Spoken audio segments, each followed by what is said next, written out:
पैर पटक रहा है। तारा बोली है लाला कि बेटा बोल तो सुनाई दे, और कहाँ पैद सोए मेरी नाद में।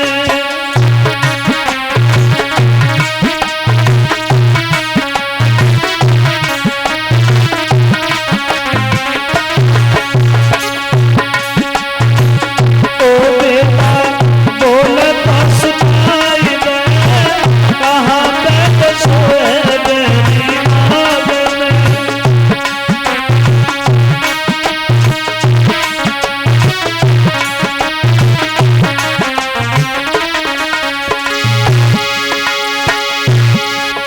अरे लखियां खोलो मुख से बोलो तेरा तेरी मैया।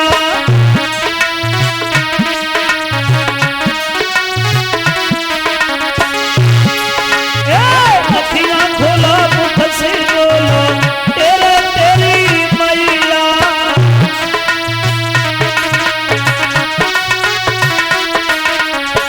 ऐसे दिल बोली क्यों बनी गो मेरो मदद कन्हैया।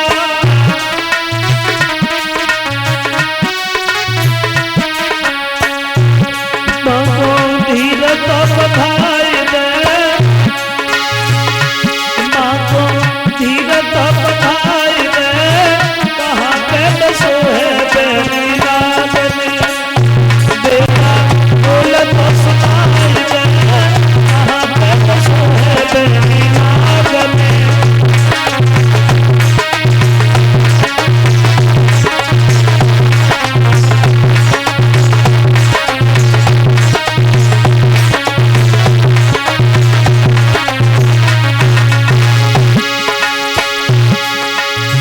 अरे लाला बोल तो सुनाई दे, कहाँ पे सोए मेरी नाद में।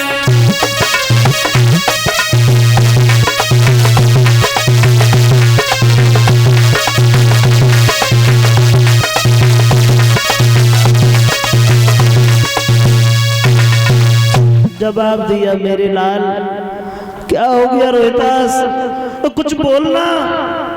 रोहितास कहने लगा भैया मुझे सर्प ने डसा है और ज्यादा देर तक मेरे प्राण नहीं ठहरेंगे माँ, मेरे प्राण जाने वाले हैं, इसलिए निवेदन आपसे इतना है। अरे सुख दुख चीजों का छुपाएरी सो जननी मोसी कहले।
वचन सुने, धीरे धीरे अंत में नतीजा ये हुआ है सज्जनों, और रोहितास खत्म हो गया। तारा की गोद में एक तरफ के लिए सर लुढ़क गया तो तारा चीखने लगी, लाला अब क्या, कहाँ जाऊंगी मैं तेरे बिना।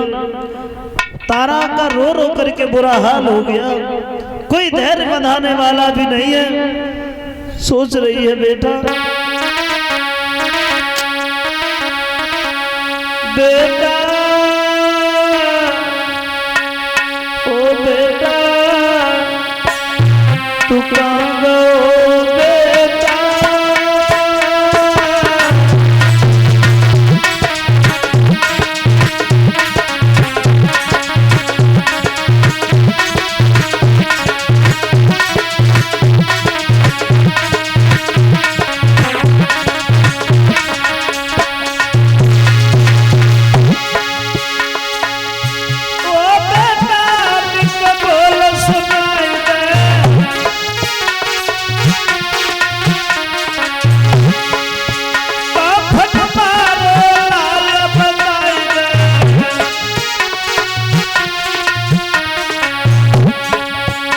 चुप क्यों मेरी गोदी में लेटा बेटा मेरे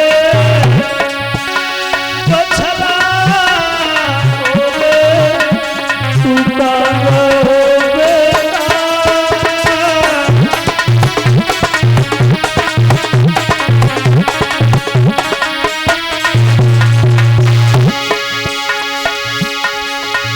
मीठा ले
तारा जहन हो रही है कोई धैर्य बंधाने वाला नहीं है।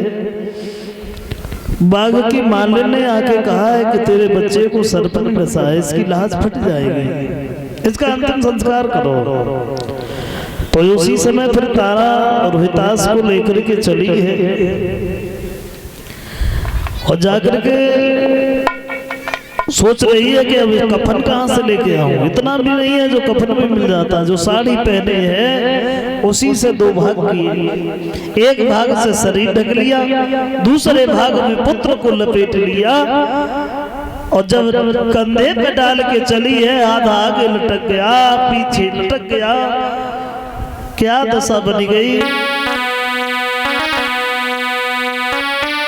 आधी साड़ी फारी मात ने सुटको कफन बनाया, ओले बेटा को गोद अगारी कांचन कदम बढ़ाया।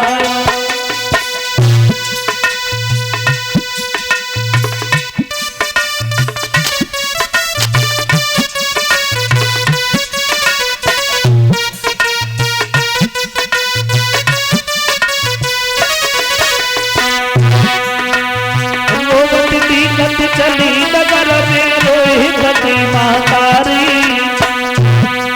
और पहुंच गई शमशान जहाँ पे हरिश्चंद्र तपधारी।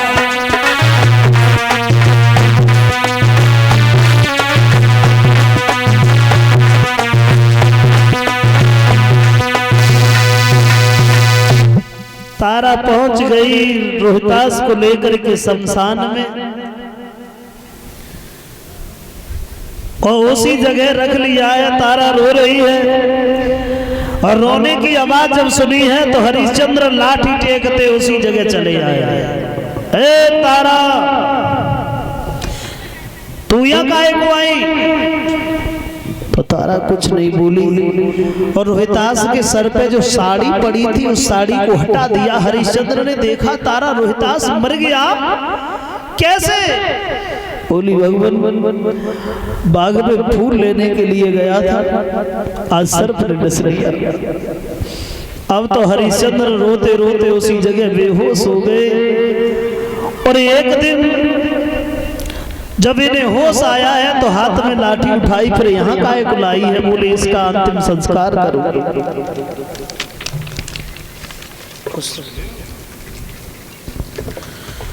इसका अंतिम संस्कार करूंगी। टका है तेरे पास में? बोली महाराज मेरे पास टका कहाँ है? टका कहाँ है मेरे पास में? हरिश्चंद्र बोले तारा अगर टका नहीं है तो लाश नहीं जलेगी। क्या? बोले हाँ। तुम रखा ही लाश धरे मरगंड में और रोए रही तारा नारे तो मरन मेरो आई वह नारी हमारे तो मरन मेरो आई वह नारी हमारे।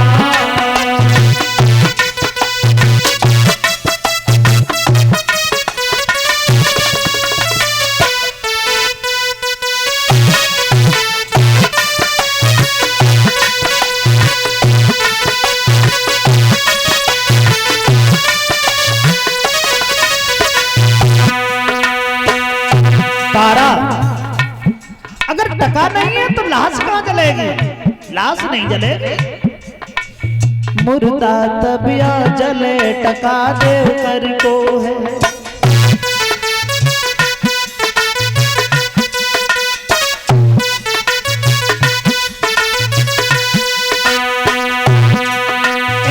मुर्दा तबिया जले टका देव कर को है।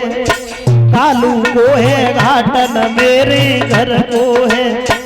पीछे करिए बात हाथ में पहले रिटका निगाह तुमरन नहीं बनाए हमारे तुमरन मेरो नहीं बनाए हमारे।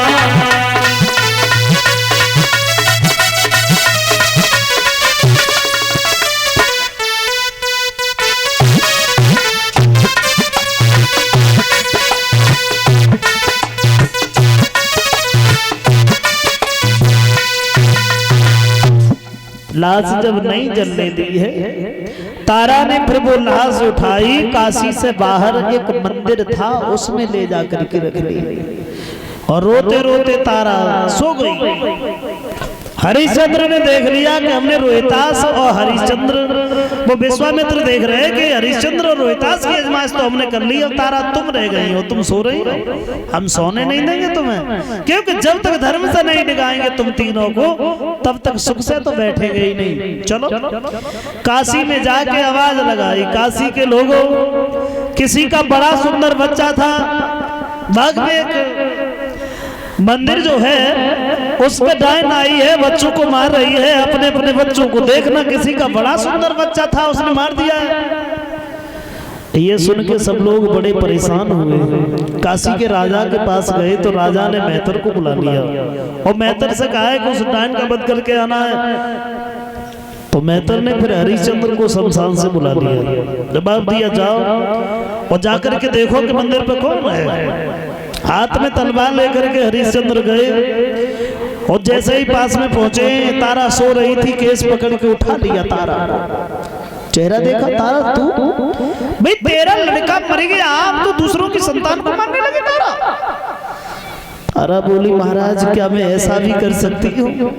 हरिश्चंद्र बोले हमें पूर्ण विश्वास है कि ऐसा तुम कभी नहीं करोगी तारा, लेकिन आज हमारे महाराज का आदेश है तो आज तो हम तुम्हें मारने आए हैं। तारा बोली है भगवान मैं भी इस जिंदगी से बड़ी दुखी है, तलवार उठाओ, फिर देर क्यों लगा रहे हो, मारी काहे को नहीं देते।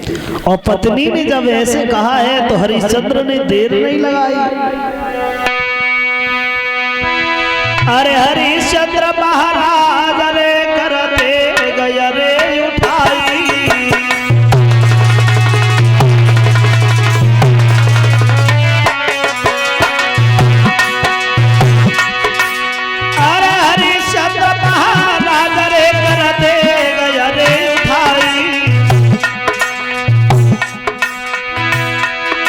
सोई विश्वामित्र ने पीछे से झपट की गई कलाई। जैसे ही तलवार उठाई तारा को मारने के लिए, पीछे से विश्वामित्र ने कलाई पकड़ ली। क्या कर रहे हो हरिश्चंद्र, ठहर जाओ। पीछे मुड़ के देखा, तुम तो वही महात्मा हो, तुमने हमारा पूरा राजदान में ले लिया, अब यहाँ क्या कर रहे हो भाई? अब कोई कमी रह गई क्या? अगर कुछ मांगने आए हो तो मांगना मत, क्योंकि मैं देने की स्थिति में नहीं हूँ। हाँ, अगर मेरे प्राण मांगो तो इसी क्षण दे दूंगा, इसके अलावा और कुछ मत मांगना। ऐसे वचन जब सुने तो विश्वामित्र फिर उसी समय अपने भेष में आए, और जब अपने वेश में आए हैं विश्वामित्र तो हरिश्चंद्र ने प्रणाम किया। महाराज आप? बोले हाँ। क्या हो रहा है ये सब? बोले ये सब तुम्हारी जांच हो रही थी, ये आजमाइश हो रही थी। क्यों क्यों आजमाइश हो रही थी? हमारे ऊपर क्या यकीन नहीं था? बोले नहीं, हम तो वही हरिश्चंद्र जानते थे पहले वाला, जिसने वरुण का यज्ञ नहीं कर पाया था, 100 गायें दे करके हमारे सोना से को खरीदा था, उस हरिश्चंद्र को हम तो जानते। लेकिन तुम तो बहुत उन्नति कर गए हरिश्चंद्र। हम तो ये देख रहे हैं कि तुम्हारे जैसा राजा आज पृथ्वी पर कोई नहीं है, और शायद यह कि भविष्य में भी नहीं होगा। बोले महाराज ये तो सब आपकी कृपा है, लेकिन हमें ऐसा लगता है कि इसी अजमाइश में मेरा पुत्र भी चला गया। बोले कुछ नहीं हुआ है हरिश्चंद्र, आवाज लगाओ। और जैसे ही आवाज लगाई है तो रोहितास खड़ा हो गया, मरा नहीं था। विश्वामित्र की माया से वो मृत समान हो गया था, और जैसे ही वो माया हटाई है तो फिर से खड़ा हो गया। हरिश्चंद्र ने एक बात कही, महाराज देखो तुमने हमारी तो आजमाइश करी, और जैसे कछू हमने झेल लिया इसे, लेकिन ऐसी जांच करने कलियुग में किसी की मत चले जाना, नहीं तो अपमान हो जाएगा। देवता लोग फूलों की वर्षा कर रहे हैं, धन्य है त्रिशंकु के लाल।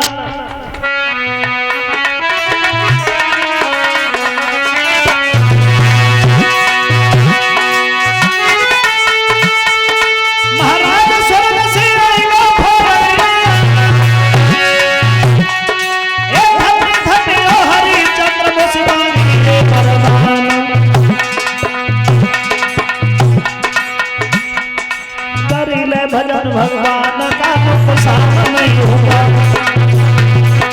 हमसे मुलाकात हो हैरान नहीं होगा।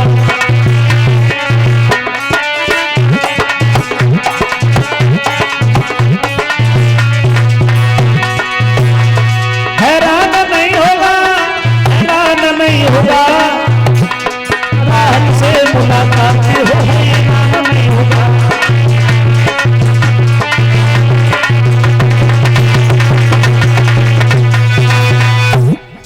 अंत में नतीजा ये हुआ कि विश्वामित्र ने हरिश्चंद्र की आजमाइश की है, तो उस जांच में हरिश्चंद्र महाराज सफल हुए हैं। उनके लिए स्वर्ग से एक विमान आता है, और उस विमान में बैठ के अयोध्या के लिए लौट के चले आते हैं। सुखदेव जी महाराज कहते हैं कि राजन, धर्म परेशान हो सकता है लेकिन पराजित नहीं हो सकता, और जो धर्म की रक्षा करते हैं धर्म उनकी रक्षा करता है। हरिश्चंद्र जैसे राजा आज तक इस पृथ्वी पर नहीं हुआ, तो शायद भविष्य में भी कोई नहीं होगा। ऐसे थे महाराज हरिश्चंद्र, धर्म के रक्षक, जिन्होंने धर्म के लिए अपने पुत्र, पत्नी और राज्य को भी छोड़ दिया। और देखो इंसान तो वही है जिसकी बात में कोई बात हो, जिसकी बात में कोई बात नहीं है फिर उसकी क्या बात है।